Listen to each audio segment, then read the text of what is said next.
Oh god. Bruh. Are you kidding me? You what? Your positionals can't possibly be that important.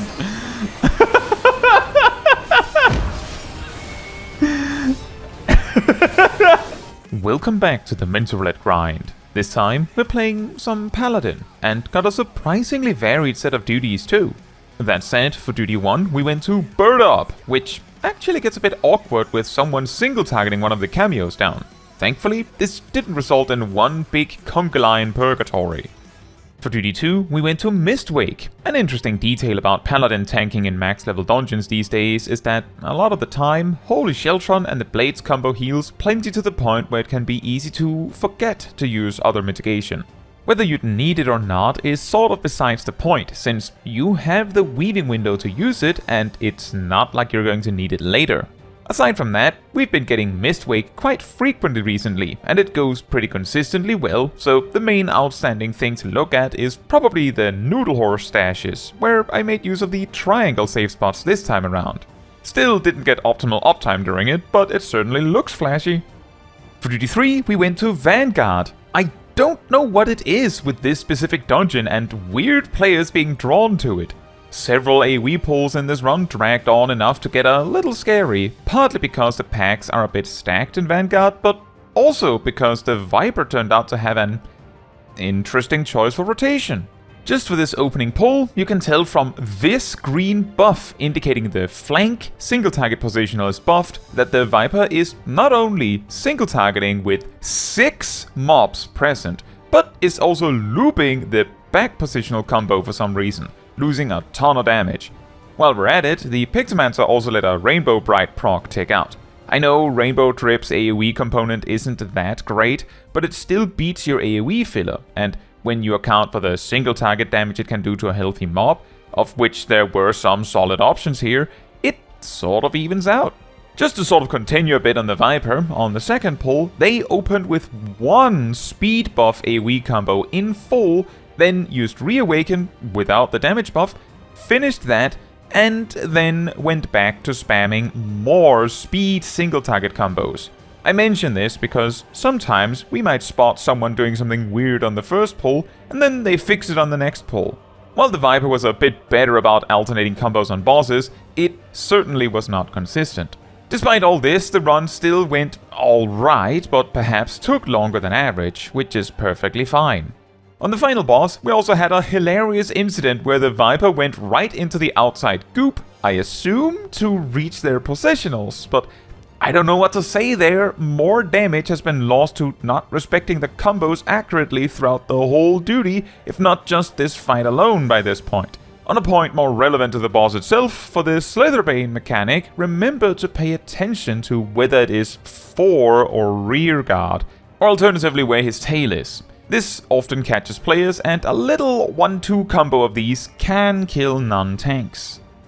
For duty 4, we went to Odin with Fern, Lechor, and Ilana. What is quite interesting about this fight is that it is just easy enough that when you have a party that is getting it mostly correctly, the fight appears super trivial and perfectly fine for regular Trials Roulette. But when you have enough party members that don't know how to do it, it advances high enough in difficulty that some random party of 8 players might actually not be able to do it. The key mechanics that cause this is, for instance, a tank buster that hits hard enough to kind of require the tank to properly cycle defensives, or perhaps even tank switch to take turns mitigating it if you are properly geared for the encounter rather than over-geared. Mechanics like the Petrify can also lead to sudden deaths, and the attack speed slows almost require Ishuna and heavily promotes careful positioning. There's also regularly occurring ad phases which can wipe you if the healers aren't up to the task, and if they land at just the wrong time, could make it confusing and difficult to make the DPS check at the end. Not to mention the possible deaths could lead to too much weakness, so you can't make the DPS check. Of course, a couple of attempts and building of Echo might make this fine, but if that qualifies Odin for Trials Roulette, then I feel like there exist other extremes that would also qualify. For duty 5, we went to Community Hall Dance with Milo. And as usual, not much happened. Remember, as the tank, you're possibly the only player with AoE, so use it. For duty 6, we went to A2N, Alexander's Mob Rush, and the dancer knew me. Hello! I got a little scared for my life when the snipers almost got to free kill me before the boss fight itself, but I wasn't left to die. Unlike the very end of this fight where I died due to 2 Fausts at once. This can sometimes happen since, well, you're supposed to split the mobs a bit between the 2 tanks, but since the majority of the work on Enmity here is dictated simply by who does more damage, it tends to mean whoever happens to do more damage ends up with more mobs, and usually it's fine. For duty 7, we went to Tam-Tara Deepcroft with 2 classes including a broccoli healer. Because of this, I choose to pull a bit smaller here and there, since while pulling all the way to each boss room is an option, if it causes us to wipe, it wasn't worth it, and I had a feeling it might be too much for this healer. Although, it might have been fine. As a tank, even in these low-level duties where it is possible you are the only one with an AoE attack, it can still be worth it to pull really big because your damage increases per mob, and if pulling that big means the healer has to spam heal you, that doesn't really matter, since if we split the AoE damage the tank ends up doing this way evenly between the tank and the healer, both players are doing more damage than if they had pulled less. With this slightly more careful pulling in this case, we still got through at a very reasonable pace with no worries. For duty 8, we were an almost instant replacement in Dzemael Darkhold, and the machinist knew me. Hello! The team explained that their first tank did something along the lines of pulling like a maniac, and when it led to a wipe, immediately left, which is also why I landed into the party actively dying as I arrived. Interestingly, due to the changes to Dzemael Darkhold, you can pull all the packs before the first and second boss into their respective boss rooms and fight them outright. Now, due to the lack of crystal light for the first boss, this already would be exceptionally scary. However, due to a quality of life addition added in Dawntrail, if the result is that your party wipes while the boss is pulled, you should find a teleporter to bring you back to the boss room at the entrance of the dungeon, allowing you to outright skip all those packs. In other words, if you can make it to the boss room and tag the boss for a bit, you can skip the packs, making the risk of pulling everything much lower, as if it doesn't work, you save the time you would have spent fighting the packs anyway. Personally, I'm not a huge fan of doing this, since I think it is more fun to fight the mobs and not use these skips. As is probably not very surprising, with me tanking for this team, the duty goes perfectly fine. For duty 9, we went to O9N, Omega's Chaos, with Lechal. An interesting detail about this boss that can make the fight a bit more interesting is that the elemental phases are split in 2 pairs, and which one Chaos starts with before the ultimate attack intermission is chosen randomly, which is apparently decided by whether Chaos does the half-room cleave right at the beginning of the fight. This sort of random element, hey, to the fight can also make it feel a lot harder to learn the fight if you don't know it, because if you only see it whenever it pops up in normal WEIRD Roulette, it might simply feel like every visit has a completely different set of mechanics. To be fair, that doesn't sound too bad for replayability. Speaking of the elemental phases, one mechanic I often see go wrong is the fiendish orbs in the tsunami phase, where they are 2 passable tethers. The orbs are actually tank busters and you're meant to hand them over to the tanks, but sometimes people just run away with them and take them head on, which rarely goes well. In the earthquake phase, there are 2 simultaneous stack markers twice in a row, and indeed they apply a magic vuln so you die if you try to participate in both. But let's just say that the stacks never moved far enough to remove the possibility that someone would try to. This also happens again in the Inferno phase, and before the Cyclone phase can fully happen, the fight ends. For duty 10, we went to M9N, Arcadion's Vamp Fatale, with apparently a first-timer tank. The fight goes pretty well with the tank dying early on and the bard dying during the flail intermission. And then the first big tank busters, for some reason, the tank runs into the party and takes out exactly both healers, so we can no longer rest players. Rather than try to force the remainder of the party through clearing anyway, which might not even work, I just forcibly wiped us after that. On the run back, the tank dies to an early tank buster due to not using mitigation. When it came to the last bit of the fight, the tank ran to a weird direction with a big tank buster again, but this time the raid was ready to sway out of the way at least. A tip for Vamp Fatale's kicks, by the way. even the big kicks cover at most her hitbox, so if you simply run past her circle when dodging to her side, you're always safe. For duty 11, we went to Pharos Sirius with Shack, and this was almost as perfect a run as it could possibly be, I think, if we ignore the death on the first big pull of the dungeon. On the first boss, the fight is almost trivialized by killing the dogs quickly. On Zoo, we killed exactly the amount of ads necessary to get the boss back down, which also meant it wasn't even angry enough to body slam anyone. Then at the pipes, once again, remember to toggle the lower pipe while behind it and away from the stairs. Same applies for the upper pipe. Beyond this, the duty went about as you'd expect, since the last two bosses usually are not that problematic.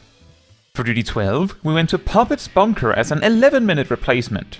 The final boss has a few mechanics that can be confusing, where the tell is sort of obscure or easily missed.